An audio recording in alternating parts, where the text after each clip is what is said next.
ሁለተኛው የአገልግሎት ስጦታችሁን የምትለዩበት መንገድ ማገልገል ወይም ደግሞ በአገልግሎት መሳተፍ።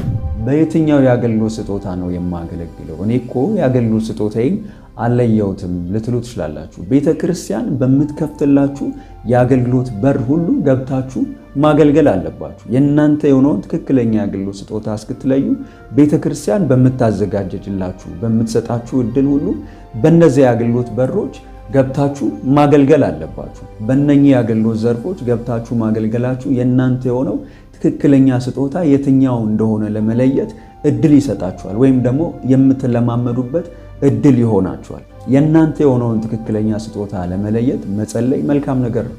ነገር ግን እያገለግላችሁ ደግሞ ብትጸልዩ ሞር ባጭሩ የእናንተ የሆነውን ስጦታ መለየት ትችላላችሁ።